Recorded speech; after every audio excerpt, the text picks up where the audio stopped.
Je veux vivre aussi ta grâce, alors fais-moi voir aussi ta gloire. Yes, Yahweh, yes, yes, Yahweh, yes, yes. Diamo, Señor, diamo, Yahweh, diamo, Señor, diamo, diamo, Señor, diamo, diamo, Señor, diamo.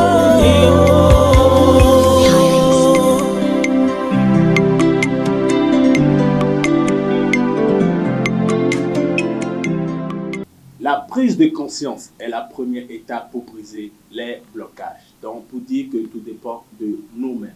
Aujourd'hui, nous voulons parler de ce thème, les blocages spirituels, qui sont à la base. Et pour cela, j'ai invité le coach, le développeur personnel, M. Patrick Atinéo. Bonjour Patrick. Bonjour. Présentez-vous plus aux téléspectateurs parce que vous avez tellement de casquettes que j'ai du mal à tout développer là. Avec plaisir, je suis Patrick Atinéo, je suis coach, je suis accompagnateur et je suis serviteur de Dieu. Cette présentation a l'air un peu complexe. Vraiment? Mais elle l'est dans le sens où il ne sert à rien d'être en mesure d'accompagner dans le physique sans avoir des aptitudes spirituelles. L'homme est d'abord immatériel avant d'être matériel. Et puis, comment vous arrivez à adapter le développement personnel et psychologique à la parole de Dieu? Alors, c'est souvent complexe. Les gens ont du mal, certaines personnes posent la question, comment vous pouvez être coach accompagnateur et être serviteur de Dieu? Et je leur explique, en fait, c'est le même travail, mais dans deux dimensions différentes. Le coach, l'accompagnateur, fait un travail physique, le pasteur fait un travail spirituel. Mais les deux accompagnent la même personne vers un rétablissement, une croissance, un développement. Donc, dans les deux cas, c'est le même travail, mais sur deux dimensions différentes. J'aime toujours être naturel sur mon émission et je pose toujours les questions qui me passent à cœur. Et tu sais, la question qui me vient directement à cœur, et surtout que toi, tu es encore développeur et psychologue, c'est-à-dire, comme les païens disent, ils vont dire, bon, tu as les âmes pour vraiment manipuler les vidéos. Donc, psychologiquement, tu pourrais ramasser la Bible, et savoir un peu passer la Bible, mais c'est les phrases, c'est pour savoir comprendre le cerveau de son fidèle, et tel qu'ils disent en fait. Donc ils vont dire, ben, toi tu es bien placé encore.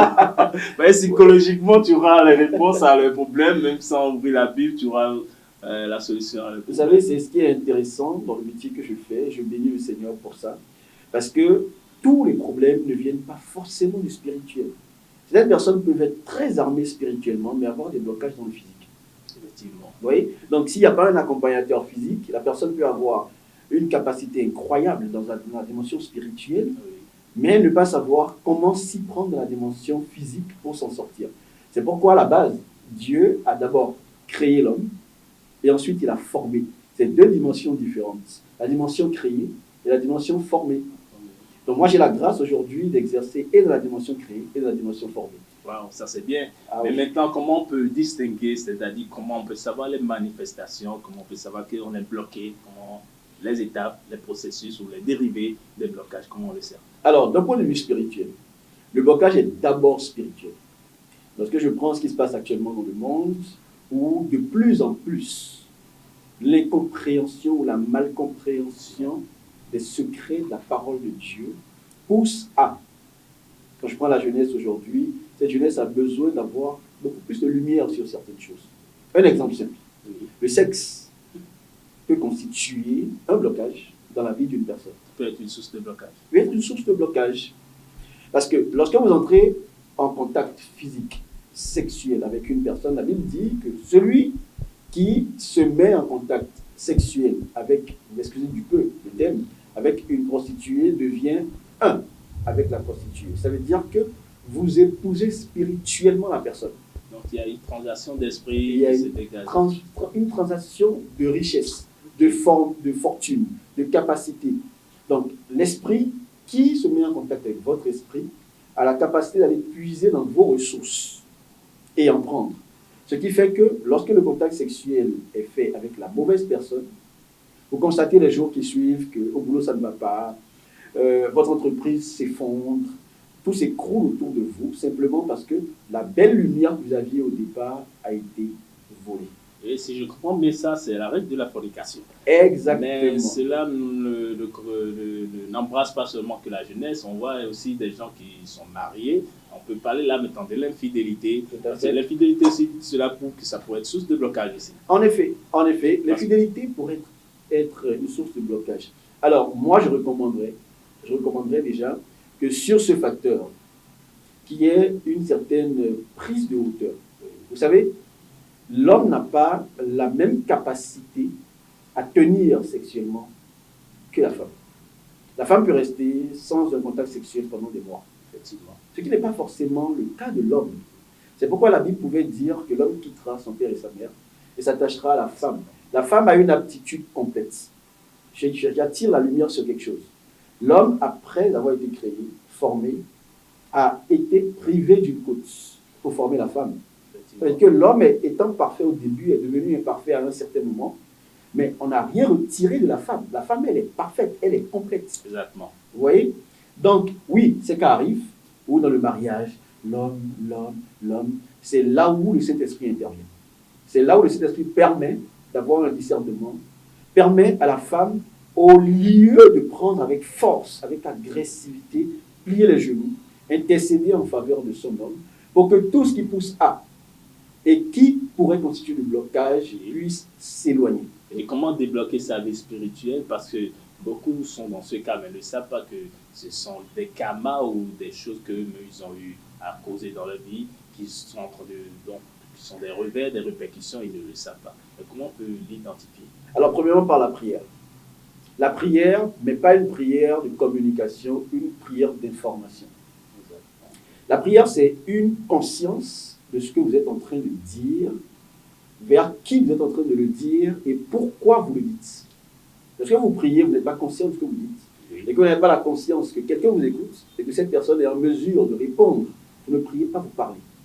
Exactement. Vous voyez? Je suis d'accord, je suis pas avec toi. Donc, le fait de clarifier ce point permet déjà à cet homme qui nous suit peut-être, se retrouvant dans cette situation, de nuancer et de réajuster. Il y a une guerre spirituelle actuelle qui fait que certaines personnes, de manière délibérée, sont envoyées vers d'autres personnes pour nuire. De plus en plus, le phénomène s'accroît, où le couple marié est attaqué. L'homme au service, PDG, DG, employé, une collaboratrice qui lui fait les yeux, etc., etc. La chair parle, il tombe. La finalité, c'est qu'il y ait blocage dans sa vie et dans son foyer. Vous voyez? Donc, le danger est dehors. Exactement. Et la prière doit permettre de restaurer ce qui est perdu et de renforcer les capacités qui n'existaient pas. Nous sommes dans une permanente croissance. Le chrétien doit comprendre qu'il est tout le temps en train de grandir. La Bible parle de renouvellement de l'intelligence. Donc nous sommes appelés à grandir tous les jours sur la base des erreurs commises, puisque le Saint-Esprit est en mesure de restaurer ce que tu as perdu. Donc la prière, c'est ma clé. En dehors de la prière, il faut avoir le discernement.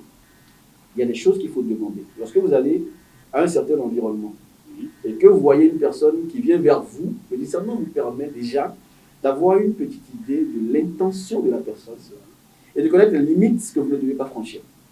Même quand on est vraiment en communion avec le Saint-Esprit, on sent déjà que cette personne ne doit pas s'approcher. Il y a Exactement. on sent, il y a des signes. Exactement. Des fois, même en activité, en affaires, vous rencontrez certains partenaires qui sont peut-être venus avec de bonnes intentions. Là, je parle de l'âme. Oui. Mais l'esprit derrière n'est pas venu avec de bonnes intentions. Exactement. Le discernement permet de faire la part des choses. J'ai fait les affaires, mais je n'ai aucun contact avec l'esprit derrière.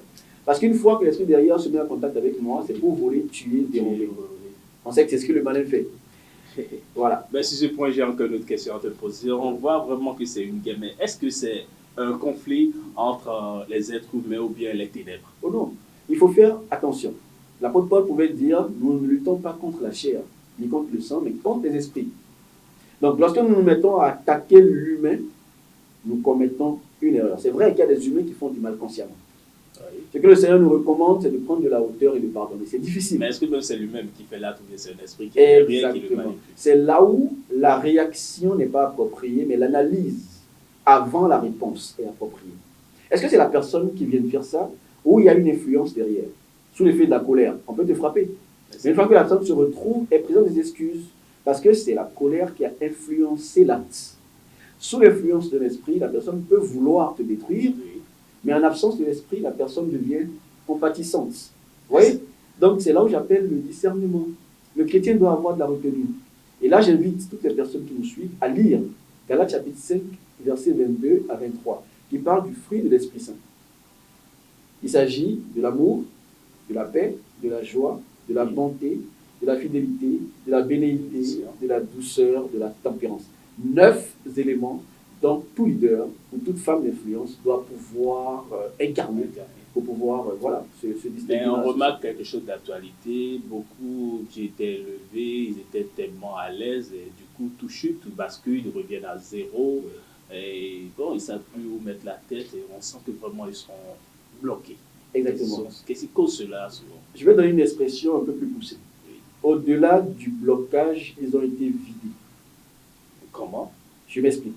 Quand je prends le jardin d'Éden, lorsqu'il y a eu contact, Oui.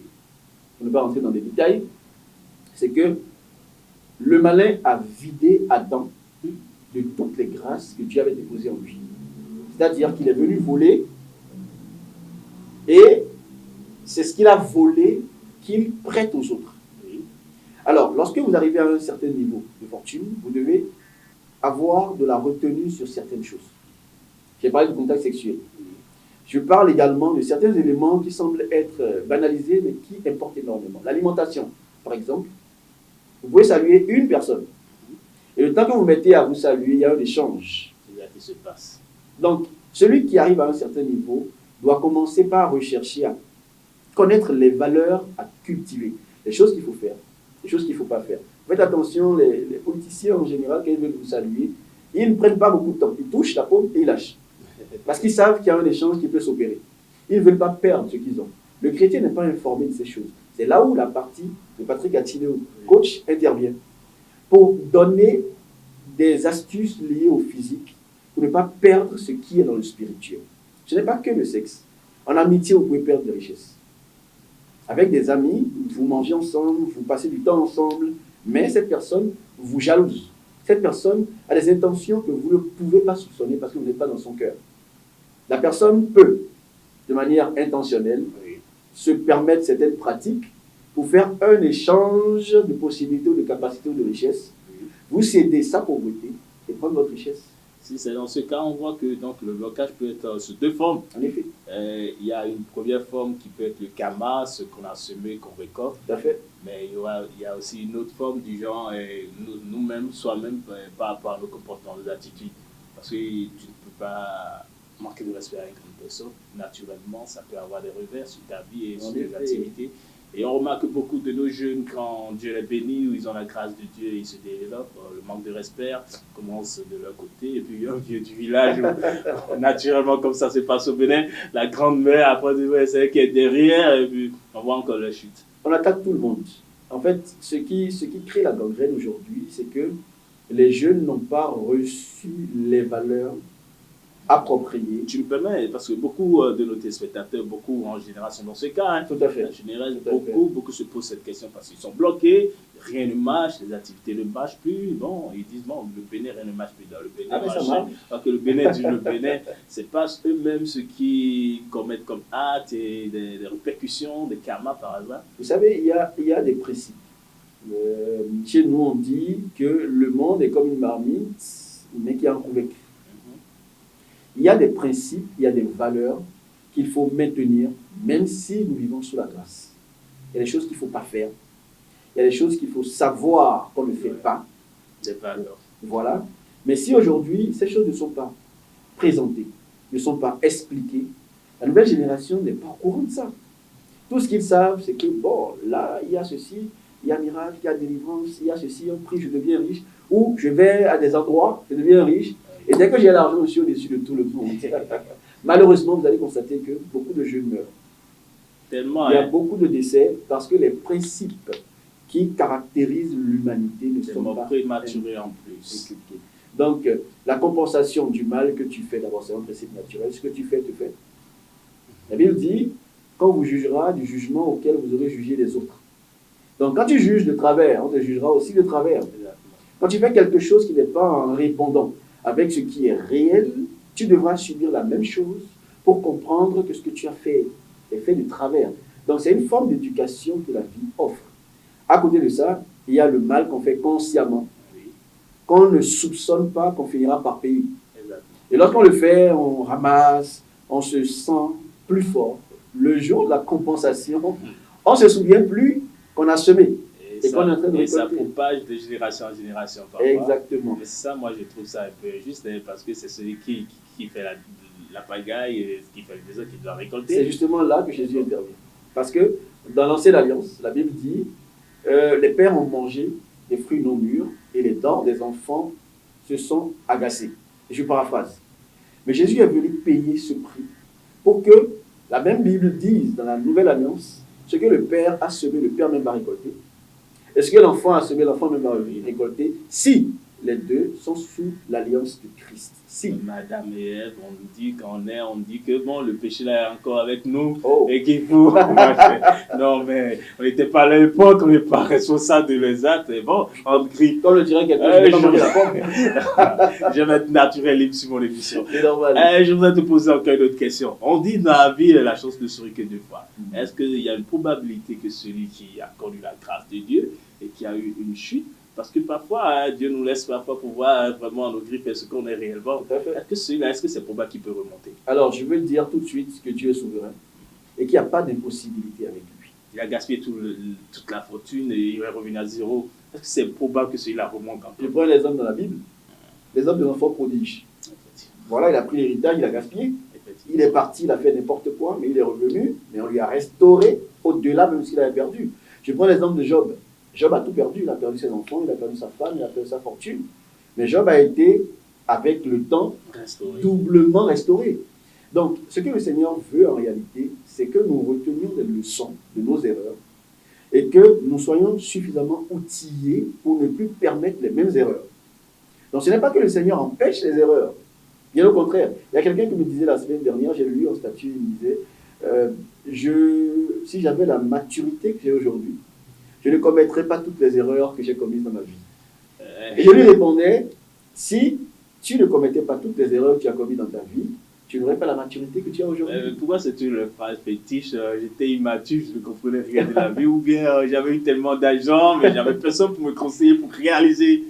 Vous savez, le piège, c'est de ne pas avoir la conscience que Jésus-Christ est en mesure de ramener au-delà de ce que tu avais perdu. Il peut. Parce que ça a été volé, c'est ta propriété. Et par ignorance, quelqu'un est venu voler.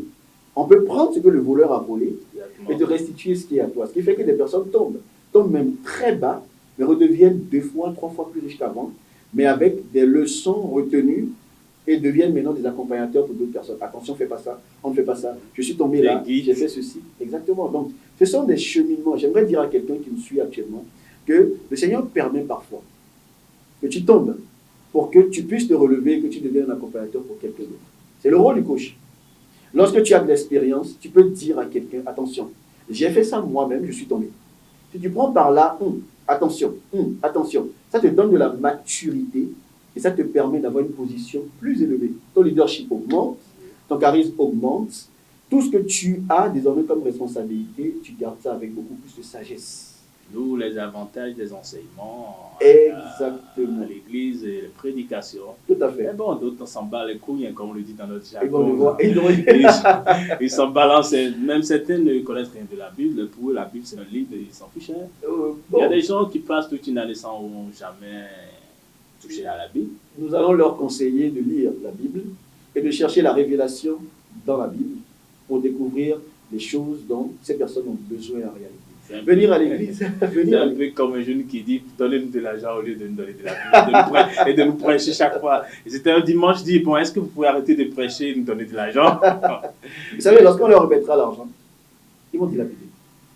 Ils vont se dire, vous savez, la Bible dit, ce sont les richesses de Dieu, ce sont les bénédictions de Dieu qui enrichissent. Voilà. Ce sont les bénédictions de Dieu qui enrichissent. Si Dieu ne met pas sa main dessus, ça ne grandira pas. On peut te remettre le milliard. Dieu te laisse faire, le milliard va partir. Exactement, exactement. D'où l'importance de venir en congrégation, pas forcément pour voir la tête, le beau visage du pasteur, mais pour écouter les bonnes paroles qu'il y a dans la prédication. Écoutez ce que l'Esprit de Dieu a pour toi ce jour-là. Oui. C'est la partie particulière de la prédication. Bon, selon vous, quels sont les signes des blocages? Comment on peut savoir que ça c'est un blocage et quand il y a des signes? Alors, il y a des signes. Parce que vous pouvez lire votre croissance à travers les finances, à travers vos amitiés, vos fréquentations, à travers votre vie conjugale, à travers la relation avec vos enfants. Et quand vous commencez par voir qu'il y a une dégradation quelque part dans le physique et que vous n'avez pas forcément une certaine maturité spirituelle, vous pouvez constater qu'il y a quelque chose qui s'annonce. Ça veut dire que quelque part, à un moment donné, vous avez failli quelque part, où il y a eu un piège dans lequel vous êtes tombé. Vous devez revenir en arrière, plier les genoux, restaurer là où il y a eu l'erreur pour que le Seigneur se charge de corriger le tir et que tout aille bien avant que tout ne se dégrade. Les foyers sont en difficulté aujourd'hui. Tellement. Vous allez à la mairie, le nombre de foyers chrétiens en divorce est plus élevé que le nombre de demandes de mariage. Alors qu'en réalité, on se marie devant Dieu. Simplement parce que le travail par endroit est tellement axé sur le spirituel que le travail physique est négligé. Je pense, si vous me permettez, en congrégation, la première nation sur laquelle on doit faire un focus, c'est d'abord le couple. C'est la première nation. Et à partir du couple, la personne individuelle. Vous savez, la première nation sur terre, c'est Adam. C'est clair. C'est de Adam que Ève est sortie. Et c'est de Adam et Ève que Caïn et Abel sont sortis et toute la terre. Donc, lorsqu'on néglige les couples, il n'y a pas un travail sur chaque couple, il y a une incidence sur les enfants à la maison. Il n'y a pas d'étape à brûler. Il n'y a pas d'étape. Chez Dieu, il y a... Ça rattrape. Exactement, chez Dieu, il n'y a pas de détail. Donc, si ce travail est fait dans les congrégations, vous allez voir que les gens iront de mieux en mieux. Il y a des discussions, il y a des problèmes. Vous m'excusez le thème, c'est un mot que je n'aime pas trop. Je parlerai de situations. Il y a des situations dans les couples dont le foyer n'a pas envie de parler au pasteur parce qu'il trouve ça bizarre. Je prends un exemple simple. Ok? Le couple peut être en difficulté à cause d'un problème sexuel. Et c'est peut-être madame qui ne satisfait pas correctement monsieur. Et monsieur estime que voilà, je ne suis pas rassasié, je vais essayer de chercher dehors. Le problème commence par sortir, puisque la porte est ouverte. C'est vrai. Mais comment expliquer au pasteur que madame ne le satisfait pas suffisamment? Vous voyez? Il voit un peu, et c'est là, il voit un peu la situation, mais bon, c'est un peu comme si sa vie intime est au dehors. Il faut s'y comprendre un peu. Je comprends parfaitement, c'est là où le côté coach intervient. Je dépose le blouson au pasteur, et je prends le blouson humain pour leur dire... Est-ce que ces conseils, c'est évident de ramener sa vie privée à l'église? Ce n'est pas une vie. En fait, si vous ne connaissez pas des conseils, vous ne pouvez pas résoudre le problème. Là, bon, tu as raison un peu. Hein. Bon, avec la permission de la régie, on va passer au clip de la semaine. Les voici.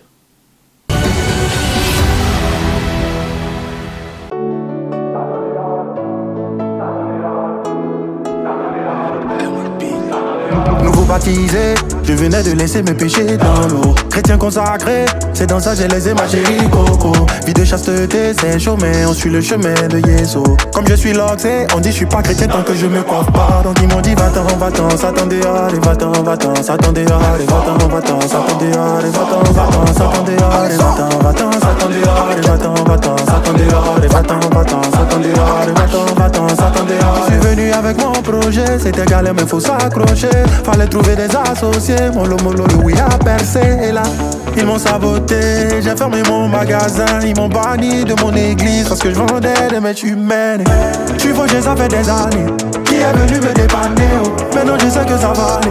Pourquoi venir me déranger, oh. Ma mère veut plus vous demander, oh. Elle prie pour vous donner. Si Jésus m'a pas condamné, c'est quoi le blême? Mais ils m'ont dit va-t'en, Satan dehors, allez va-t'en, Satan dehors, allez va-t'en, Satan dehors, allez va-t'en, Satan dehors, allez va-t'en, Satan dehors, allez va-t'en, Satan dehors, allez va-t'en, Satan dehors, allez va-t'en, Satan dehors. Ils sont beaucoup d'aide pour te décourager, ils sont beaucoup comme ta bénédiction, ils sont beaucoup d'aide, maman. Balobi, oh mamé, tout ça là sur ma vie. Balobi, oh maman, tout ça là sur ma vie. Mais moi ma question c'est qu'est-ce qu'ils veulent? Ça suffit, y'a pas de mots.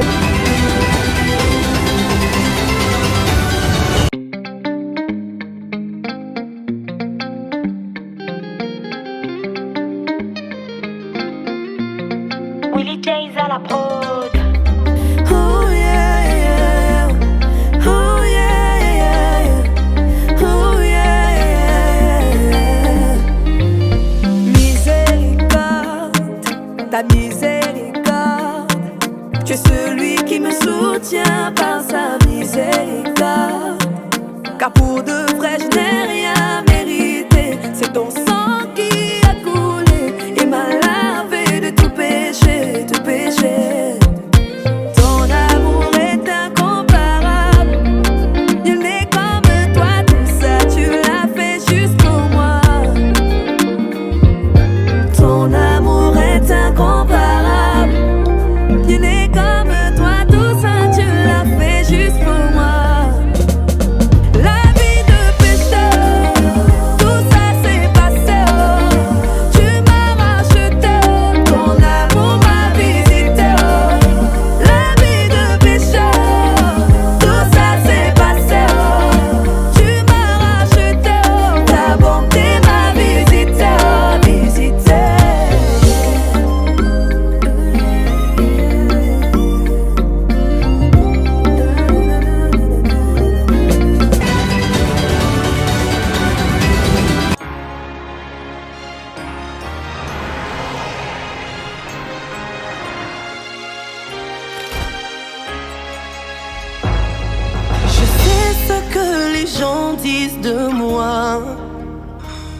Mais je sais aussi qu'il y a un Dieu qui connaît mon cœur. Je sais ce que le monde dit de ma situation. Mais je sais aussi qu'il y a un Père qui a la solution. Je sais que le monde m'appelle stérile, mais ta parole m'appelle féconde. Jésus, tu ne mens jamais. Je me confie en toi, car je sais en qui j'ai cru. Moi je sais qu'il y a un Dieu dans les cieux qui console et justifie. Oh oui, je sais qu'il y a un Dieu dans les cieux qui défend toutes mes causes. Oh oui, moi je sais qu'il y a un Dieu puissant dans les cieux qui contrôle toutes choses. Peu importe le temps. De retour sur Plateau, vous êtes bien épais sur votre émission, c'est encore possible. Et comme invité, le coach Patrick, que j'ai l'honneur d'inviter encore cette fois-ci. On remarque aussi qu'il y a des gens, quand ils prennent n'importe quelle chose, ça ne marche jamais dans la vie pour eux. Ils se chinent, ils économisent, ils font tout, ils se chinent à fond pour rassembler le capital. Mais lorsqu'ils lancent le projet, ça ne marche jamais. Qu'est-ce qu'il y a à la base? Alors, il y a deux facteurs. À mon avis, il y a deux facteurs. Le premier facteur dépend de la personne elle-même. Le second facteur ne dépend pas de la personne. Le facteur qui dépend de la personne, c'est déjà que la personne puisse trouver son environnement à lui pour pouvoir éclore. Donc, ce n'est pas forcément spirituel. Non, quelque part, ça peut l'être. Mais si la personne n'est pas dans son environnement, peu importe les finances, la personne ne pourra pas s'en sortir. Là, c'est vrai. Vous voyez un peu? Le second facteur qui ne dépend pas de la personne, je peux l'appeler le blocage héréditaire. Ça vient du père, ça vient de la mère. Il y a des familles dans lesquelles, par exemple... Ça, c'est une malédiction. Hein? Quelque part, le mot peut être utilisé.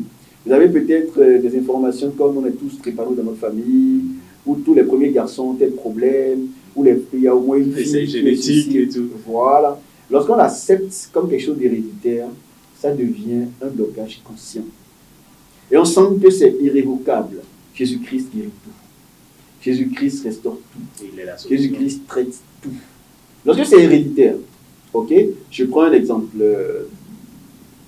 Le fait de prendre plusieurs épouses, d'accord, plusieurs femmes, donc la polygamie.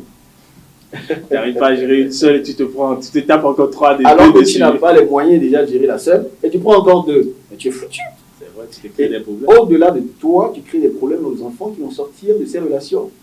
Parce que les enfants n'auront pas les moyens déjà pour se scolariser, manger, s'épanouir. Donc tu deviens en fait une source de problèmes pour toutes ces âmes-là. Ils se disent, ils n'ont qu'à se démerder, parce que moi-même, je n'ai pas eu un parent qui me soutient à aller démerder-vous. J'ai eu des cas comme ça, des exemples, des histoires du genre. Le monsieur lui-même, son repas l'avait laissé et il s'est chiné pour être lui-même. Lui-même, il est devenu polygame, il en a fait des tas. Il a dit, faites aussi comme moi, je me suis démerdé aussi. Bon, c'est un point de vue quand même personnel.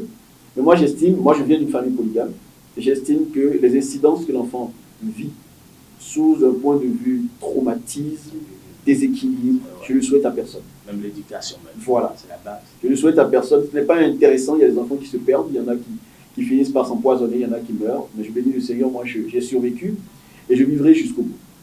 Je prends un autre cas, ok? Je prends le mensonge. Je prends d'abord le contexte biblique. Le mensonge, ça peut être héréditaire. Abraham, par exemple, lorsqu'il entrait dans un pays, il a dit à sa femme de dire quelle était sa sœur. Son enfant a fait la même chose. Donc en fait, c'est héréditaire. Ça peut constituer un blocage, mais je pense qu'on aura le temps de le développer. On aura d'autres thèmes encore à développer, t'inquiète, il y aura une suite même sur ce débat parce que c'est un sujet d'actualité. Et avec nous, tous ceux qui nous suivent, les téléspectateurs, il n'y aura pas de blocage dans vos maisons, il n'y aura pas de blocage dans nos vies. Amen. Avec Jésus-Christ, on a toujours la victoire. Yes. Et je laisse l'invité faire la prière de clôture comme coutume sur l'émission. Avec plaisir. Éternel des armées, Dieu trois fois saint, nous te célébrons, nous te louons, nous t'adorons. Gloire à ton Saint-Nom. Seigneur, merci pour ce moment que tu nous accordes.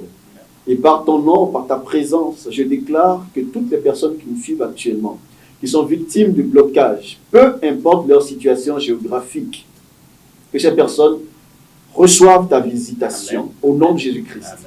Que tout ce qui est chaîne soit brisé au nom de Jésus-Christ et que la liberté que tu donnes, cette liberté les localise. Dans le nom de Jésus-Christ, nous avons prié. Amen. Amen. Merci d'être toujours fidèle à votre télévision Doé Dossor TV, la télé Source. À la semaine prochaine pour un autre numéro. Merci. Ciao. Je veux vivre aussi ta grâce, alors fais-moi voir aussi ta gloire. Yes, Yahweh, yes, yes, Yahweh.